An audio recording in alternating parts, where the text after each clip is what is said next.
So today we're going to be talking about if you should be buying a new or used car and how it can impact your wallet in the long run. You know, what is going to be the better option? Is it worth paying more upfront for a vehicle and then having it lose its value over time before the repairs really start kicking in? Or is it better to save that money upfront by buying a cheaper car and having more repairs down the road? Which one is going to cost you more? And that's what we're going to get into here in just a moment.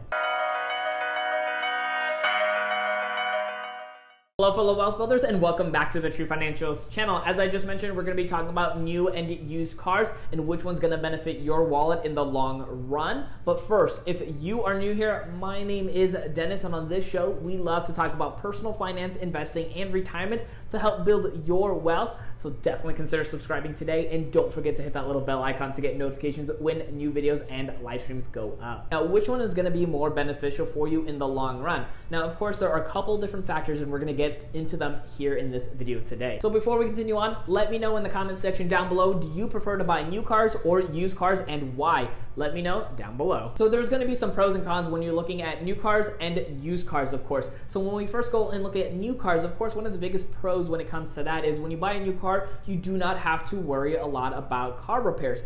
Typically, when you're buying a new car, they're going to be very reliable, and they're going to be able to withstand not having to go to the dealerships or car repair shops for a very long time, because everything, of course, is new.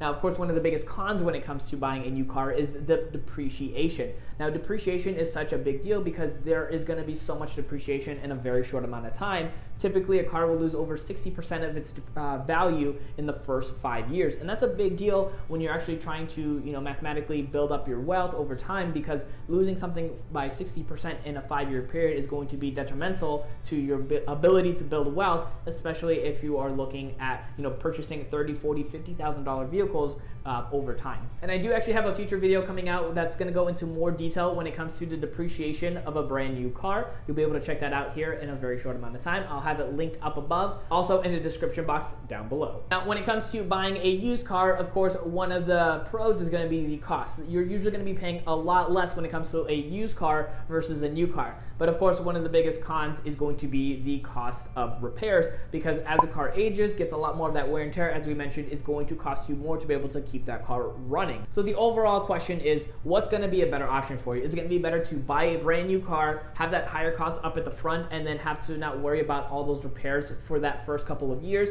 which is not still a guarantee, but of course a higher probability that you're not going to have to worry about those things, versus getting to buy a used car, save the money up front, but of course have the possibility of having to have more car repairs in a very shorter amount of time. So now the answer to this question, of course, is going to be depending on when you buy this used car versus when you also buy the new car, because the way it works is there's a very special spot in between buying a brand new car and buying a very old car, where you can actually get a very good value on the purchase of a used car and the amount of repairs that is potential to happen for that used vehicle. So what I mean by this is, if you look at a brand new car and you look at the average depreciation of that vehicle, a majority of that is going to happen within the first couple of years, and then it slowly declines less and less every single year. And for a used vehicle, the probability of it needing more car repairs is going to go up and up over the course of years, usually anytime after 8 years. And so if you look at the ends from when a car kind of slows down on the depreciation and when a car actually increases on the possibility of car repairs. So there is a special spot when a brand new car kind of plateaus on its depreciation, and when a used car repairs kind of start going up and up. So in between that little spot there, you're actually going to get the best value on buying a used car and having minimal repairs. Now, of course, it's not a guarantee on not having repairs, because you could be buying even a brand new car and have repairs that start coming up, because maybe that car is not as reliable as other ones. And then also, if you're buying a used car, you might end up having a car that has really good reliability that you might not need those repairs as some of the other vehicles as they consistently get older. The special spot is probably going to be around year 3 or 4 for when a car comes out and when they're being sold from somebody, and then probably being sold off from that used car around maybe 7 to 8 years. So between year 3 or 4 and selling it within year 7 or 8, those couple of years right there is going to probably be the sweet spot of the car not declining in value as much, and then also the chances of repairs are not going to start skyrocketing until after that point. Now, depending on the car vehicle, there's a lot of different factors when it comes to, the possibility of it, consistently even going down more in value, or even the repairs going up. But overall, I would say that's kind of like the happy medium is right there in that middle of buying after a couple of years of the car coming out and then selling it before you start hitting, you know, a certain mileage or even a certain age of the vehicle, depending on how often it's being used. Is it worth buying that car at year 3 and 4 and then selling it around year 7, 8, or 9 and then getting another vehicle within that 3 to 4 year period? Is that going to be something that you want to kind of continue going on? And of course, that is going to be up to you and your ideas and your financial situation, because depending on every person, different situations will dictate, you know, what's going to be the best method for you when it comes to buying, you know, a new car, used car. You know, I know sometimes the hassle of, you know, buying and selling cars can not be something people want to do, and then other people, they tend to want to spend money on cars every so often, kind of keep things fresh. So if you're going to be doing that, you know, that would probably be the best time period is within that 3 to 4 years of buying, and then at year 7 or 8 or 9, you know, to be able to sell off that car so you have it for a couple of years and then able to move over and get another car and then keep that one running at a smooth rate, so that way you're not worrying about too much depreciation and then also too much cost when it comes to repairs. So if you're looking into buying a new car, you know, take into consideration the cost that you're paying up front for that new car and not having to deal with the repairs, even though the repairs can be a headache.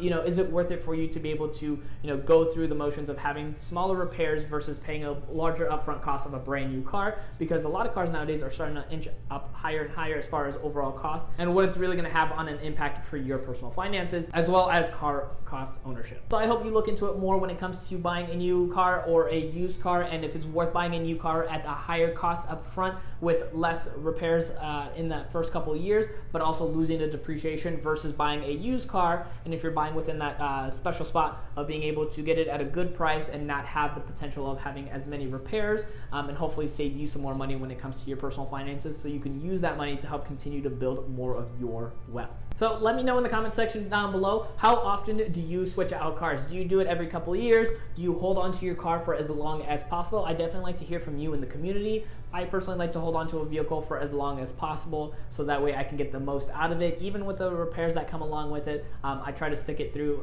until I do have to end up getting another car. And if you're going to be buying a used vehicle here in the near future, check out this video up in the cards above, so that way you can get additional tips when it comes to buying a used vehicle to be able to save you some money, as I did when I was going through that process myself. If you enjoyed this video, do not forget to hit that like button and share this out with somebody that can benefit from this information. And if you are not yet subscribed, definitely consider joining. And thank you so much, fellow wealth builders, for watching, and have a great day. All right, if you made it to the end of this video, I have 2 more here for you to continue watching. The top video is going to be my most recent release, and this bottom video is going to be the one that YouTube recommends for you if you'd like to continue watching.